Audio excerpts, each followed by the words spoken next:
la conséquence de ce qu'on vient de voir à l'instant, c'est ça. Ça suggère vraiment qu'ils ont utilisé deux coudées, une de 52,5 et l'autre de 52,36. Et que les Égyptiens utilisaient donc cette fraction approchante de pi, qui est 63 par 20, qui au passage est la même qu'on retrouve chez les Mayas. Les Mayas, ils utilisent un cycle qui est astronomique, qui est 819 jours sur 260. Et si vous faites ça, vous allez trouver 63 sur 20. Parce que si je divise donc, la surface de mon grand rectangle par la surface de la pyramide, j'obtiens ces 4 fois 22 septièmes. Exactement. Et vous allez me dire, ouais, mais pourquoi ils n'ont pas mis directement le rapport une fois, enfin pourquoi diviser par 4? Ben, il y a une raison simple, hein. C'est que s'il avait fallu faire une pyramide 4 fois plus grande, je ne vous raconte pas la taille de la pyramide. Mais là, on va tracer un cercle qui fait la même surface que le plateau. Donc le voici. Ce cercle-là fait exactement la surface du plateau.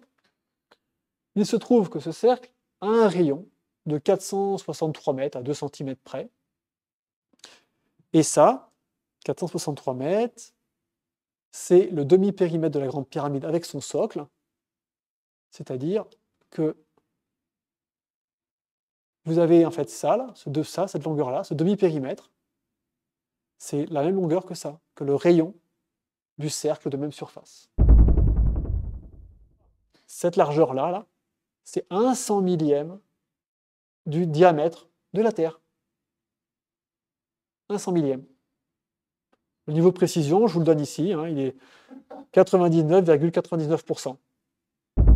Je termine en faisant honneur aux recherches de Georges Vermar. Donc j'ai eu l'occasion de rencontrer quelques fois. Il se porte toujours bien, mais il ne fait plus de conférences, il n'a plus l'occasion de faire ça. Et donc il avait fait des découvertes comme celle-ci, qui est très intéressante et que j'ai vérifié.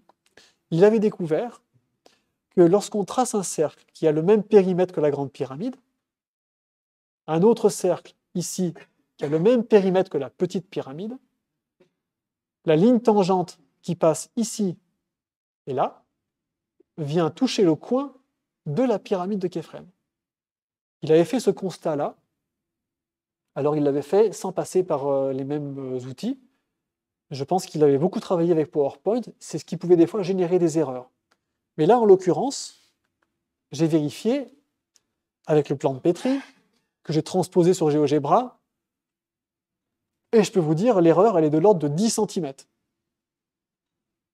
Donc, ce truc-là, forcément, pour que ça marche, hein, parce que c'est en mètres la mesure, ici, ça veut dire que ça implique une connaissance exacte du nombre pi, parce qu'il faut multiplier ça par pi. Ça implique évidemment la connaissance du mètre, parce que c'est en mètres, et la valeur numérique de la racine de 3. Ce petit schéma-là, c'est à lui tout seul, c'est une bombe.